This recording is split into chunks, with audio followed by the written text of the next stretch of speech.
আসসালামু আলাইকুম। রোদের মধ্যে গাড়ি চালাতেছি, মানে একটা কথা মনে উঠে গেছে যে আজকে আমাদের দেশে এত রোদের তাপমাত্রা কেন? প্রচণ্ড গরম। এই গরমে দৃশ্য আগামীতে যে আরও গরম আছে, সে তো ভয়ঙ্কর গরম। আমরা যে ইনকাম করি বিবি বাচ্চা স্ত্রী সন্তানের জন্য, তারা তো রোদে আসে না। তারা বিবি বাচ্চা ফ্যামিলির জন্য আমরা আজকে এত পরিশ্রম করি, ফ্যামিলি কিন্তু রাস্তায় আসে না। কিন্তু আজকে আমরা পুরুষ মানুষ ঝড় বৃষ্টি রোদে খেজুর গাছের মতো, খেজুর গাছটা রাস্তায় একা একা হয়, কিন্তু এর রস খায়, এই গাছটার কেউ যত্ন নেয়। কিন্তু আজকে সে পুরুষ মানুষ হচ্ছে, আজকে আমরা রোদে পরে কাজ করি এই গরমের মধ্যে। গাজীপুরে আজকে মালবাহী গাড়ির ট্রেনের সাথে মুখোমুখি সংঘর্ষ। এই যে বাংলাদেশ সরকার অবৈধ টাকা কামায়, এই যে সুদ ঘুষ মানে দিয়ে ট্যাক্স দিয়া টাকা, এই যে রাস্তাঘাট করতেছে কোটি কোটি টাকা মিলিয়ন খরচা করে, এই যে রাস্তাঘাটের দুর্ঘটনা হচ্ছে, এই যে রাস্তা করতেছে, এইসব রাস্তার কাজ যেমন করতেছে, আবার এই যে মেট্রো রেল, এই যে অ্যাক্সিডেন্ট হইতেছে, এখানে সরকারের লাভ কোথায়? এই তো জরিমানা দিতে দিতে জিন্দিগি শেষ। রাস্তার দুর্ঘটনা অন্যায়, হালালের মধ্যে হারাম গেলে যেটা হয়, হারামের মধ্যে হালাল গেলে যেটা হয় সেটা। ট্রেন চলতেছে, সে ট্রেনের মধ্যে ক্ষয়ক্ষতি হতেছে। এখানে কোন দেশে আগেতে কে আগে দিচ্ছে? আল্লাহ যদি কাউকে না আগে দিতে দেয়, মানুষ কোনো আগে দিতে পারে না। আর আল্লাহ যাকে আগে দেবে, মানুষ কোনো দিন টানে ধরে আটকে দেবে। এই যে রোদের মধ্যে এই যে রাস্তাগুলো কাজ ধরতেছে, এই যে প্রচণ্ড কাজ, এই রোদের মধ্যে কাজ বন্ধ হয়ে গেছে জায়গায় জায়গায়। কী করবে রোদের মধ্যে? কি কাজ করা সম্ভব এত গরমের মধ্যে? কিন্তু আমি মোটর সাইকেলে যাইতেছি, জায়গায় জায়গায় দেখি সে মোটর সাইকেলে কিন্তু প্রচণ্ড একটা গরম হাওয়া মানে চলে আসতেছে। কেন বলছে যে ধীরে চলো, কিন্তু জায়গায় জায়গায় দেখতেছি যে গরম হাওয়া মানে প্রচণ্ডভাবে বাইরে আসতেছে, সহ্য করা যায় না। যে এই জায়গায় প্রচণ্ড গরম, আবার বাবারে বাবা কতটাই গরম। কি না যে আমার গাড়ি যে কাগজপাতি হারিয়ে গেছে, কথাটা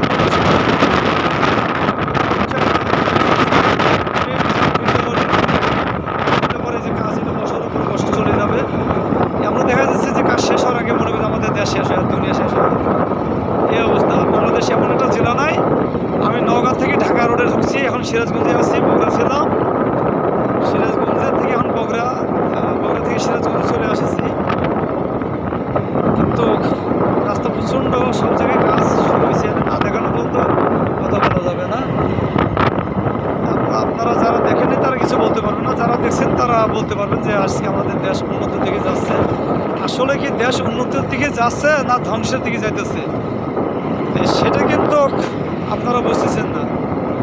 বুঝবেন একটা সময় হলে, যেমন ব্যাংক কখন ডাকে, আমরা সাধারণ জ্ঞানে মনে করি ব্যাংক বৃষ্টির জন্য ডাকে। ব্যাংক বৃষ্টির জন্য ডাকে না, ব্যাংক তার নিজের বিপদের জন্য ডাকে। সবাই বুঝতে পারে যে ওখানে ব্যাংক আছে।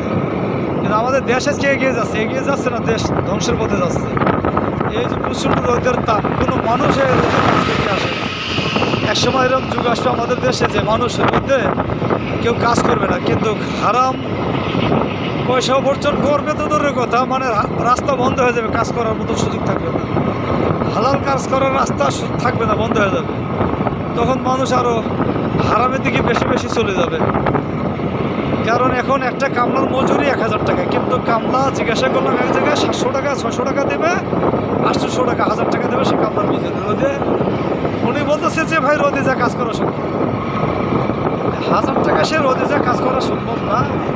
তাহলে বোঝেন সে এখন হালাল কাজ উঠে যাবে, আর হারাম কাজটাই প্রচলিত পাবে। কারণ হারামের মধ্যে 500 টাকা হলেও কিন্তু ওটাই যাবে। দেখছেন এই জায়গাটা কীরকম রোদের তাপ আসতেছে, ধাম করে এসে বুকে লাগতেছে এই রোদের তাপগুলা। জায়গায় জায়গায় মানে এমন রোদের তাপ লাগতেছে যেটা সহ্য করা যায়।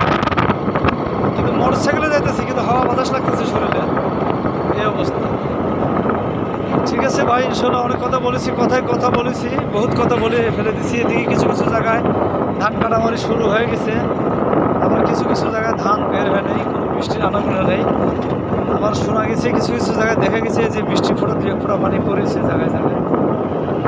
ঠিক আছে, আল্লাহ হাফেজ। আমি এখন যাবো বাঘাবাড়ি, ঘরে থাকা হয়তো বা আমাকে আবার ঢাকা যাওয়া লাগবে গাড়ির কাগজ করার জন্য। আমি 29 তারিখে বাড়ি থেকে বাইর হয়েছি,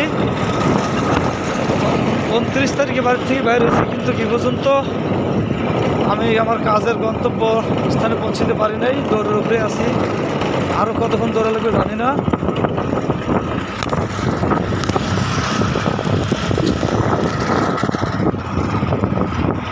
ঠিক আছে, ইনশাল্লাহ রাখি। আল্লাহ হাফেজ, ভালো থাকেন। যেখানে একটু করে বালু আছে ওখানে প্রচণ্ড গরম, কিন্তু ওখানে দাঁড়ানো যাচ্ছে না, এতটা পরিমাণ গরম আর কি।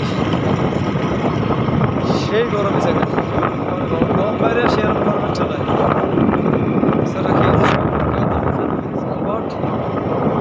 রাস্তা হবে সিরাজগঞ্জ উঠে চলে আসবে। সিরাজগঞ্জ উঠে আসেছি, ইনশাল্লাহ আপনারা ভালো থাকেন। কথা হবে আবার পরবর্তীতে। আর যেহেতু এবার নিজের মোটরসাইকেল নিয়ে দেশে বাইরেছি, নতুন নতুন জায়গাগুলো আপনাকে আমি দেখাবো, এটা সমস্যা নয়।